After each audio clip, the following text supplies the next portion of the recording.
Apreciados compañeros, reciban un cordial saludo. Soy Miguel Andrés Orjuela Gómez y a continuación voy a presentar la argumentación del trabajo solicitado en la asignatura de Pensamiento Filosófico Latinoamericano.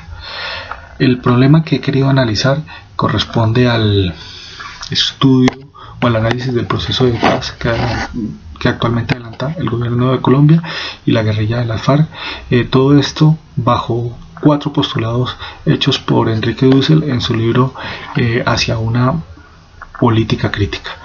Antes de iniciar la presentación, quiero leer un fragmento del poema de la elegía de Desquite de Gonzalo Arango, que dice así: no habrá forma de que Colombia, en vez de matar a sus hijos, los haga dignos de vivir.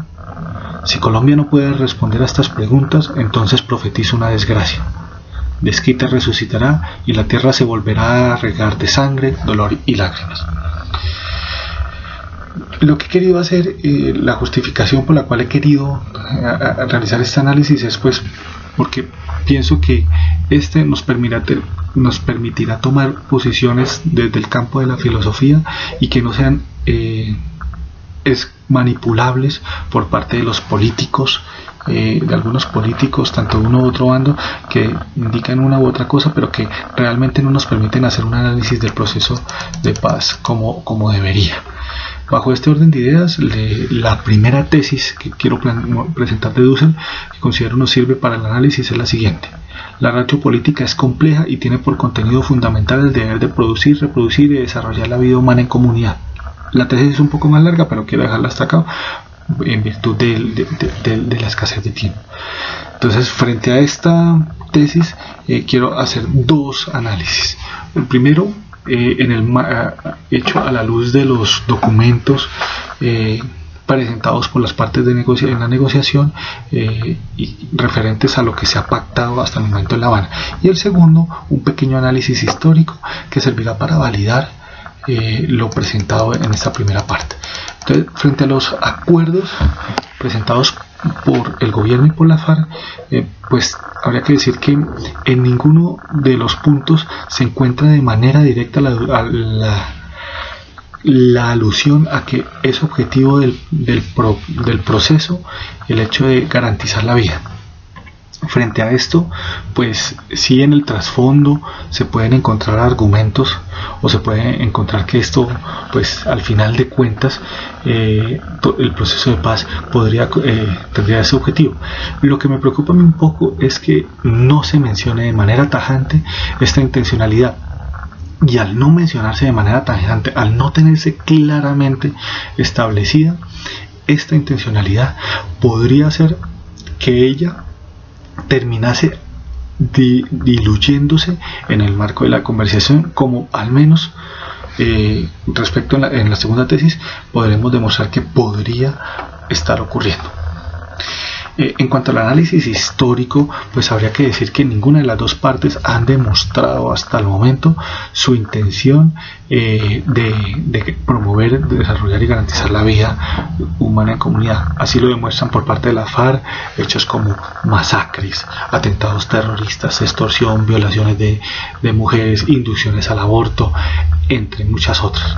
Por parte del gobierno, pues habría que mencionar desapariciones forzadas, falsos positivos, paramilitarismo, todas estas situaciones que pues definitivamente muestran que ninguna de las 2 partes han tenido esta intencionalidad. Entonces, si reunimos la primera parte, es decir, la de los diálogos, lo hasta el momento acordado, con el análisis histórico, pues encontramos que definitivamente no existen evidencias que permitan tener una certeza clara de que la tesis, una propuesta por Dussel, la producción, de reproducción y desarrollo de la vida humana en comunidad, hace parte de los objetivos principales del proceso de paz.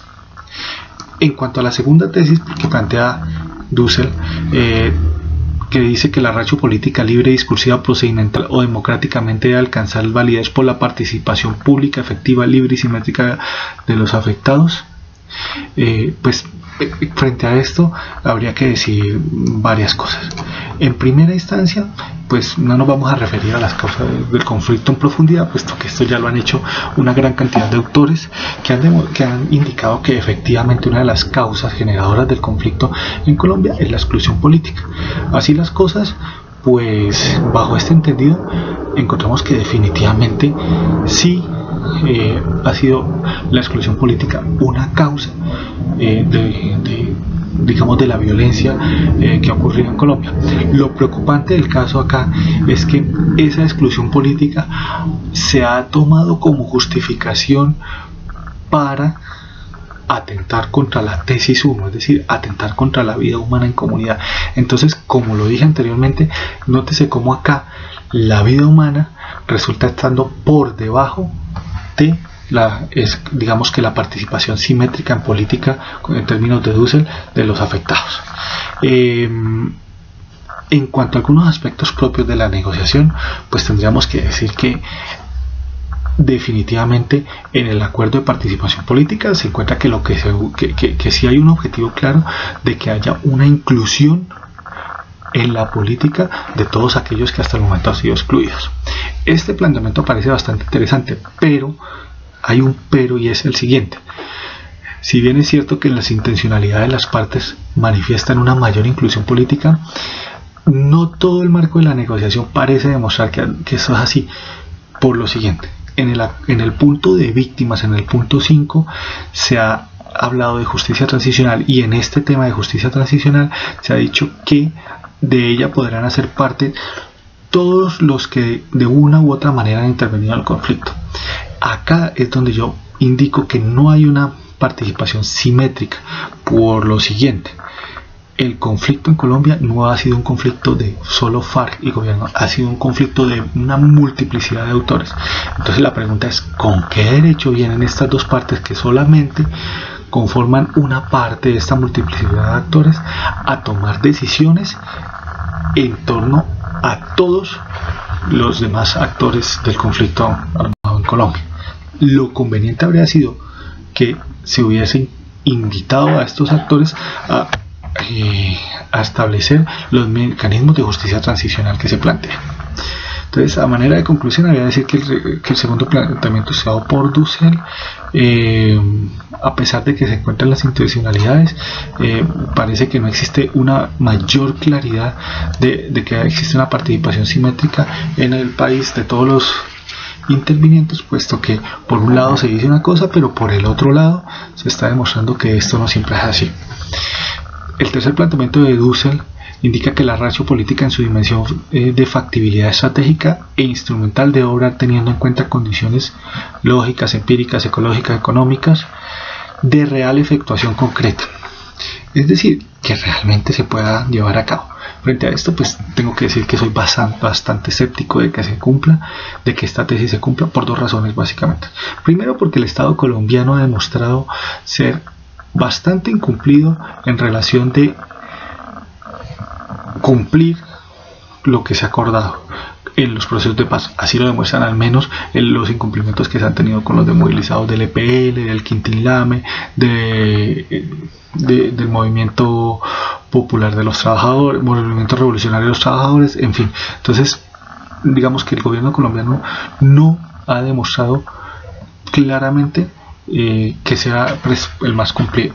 Y en segunda instancia, porque cuando uno analiza lo hasta el momento pactado, especialmente en el punto de solución al problema de las drogas ilícitas y en el de política de reforma agraria integral, pues uno habría que decir que allí se muestra que se van a hacer una gran cantidad de cosas que cuestan mucho dinero, y frente a esto, en últimas, la pregunta es ¿y de dónde va a salir toda esa plata? Difícilmente el dinero alcanzará. Así las cosas, pues habría que decir que la tesis número 3 de Dussel pues difícilmente se va a cumplir, porque a pesar de que existan las intenciones, pues en últimas la plata no va a alcanzar. Es decir, en términos de mar, la infraestructura, es decir, la economía no haría viable el desarrollo de la estructura.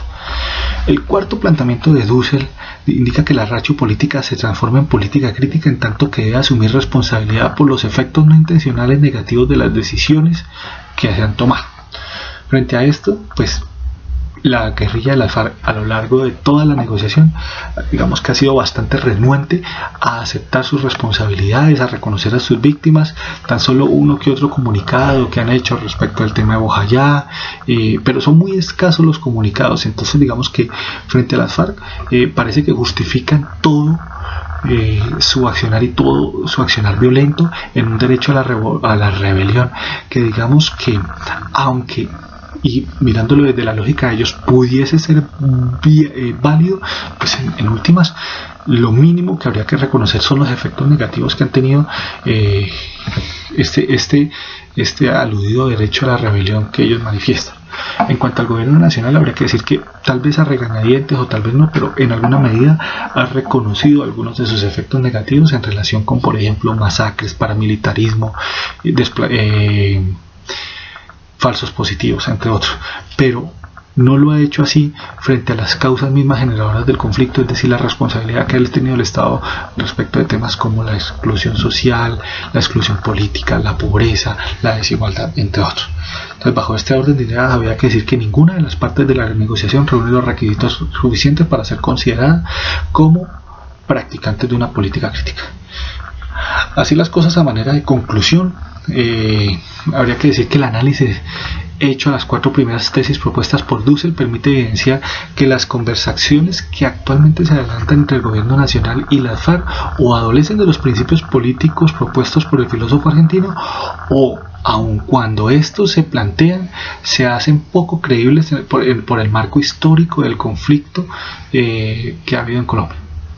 No obstante, si se debe tomar una posición respecto de los diálogos, habría que decir que si luego de la firma del acuerdo final se contribuye a disminuir los índices de violencia, como parece que ocurrirá, al menos si se analizan las cifras de muertes y atentados ocurridos durante el último cese al fuego unilateral adelantado por la FARC, se estaría en alguna medida aportando el cumplimiento de la primera tesis, lo cual haría válido los esfuerzos que hasta el momento se adelantan. No obstante, frente a esta consideración se hace imprescindible interponer una nota aclaratoria.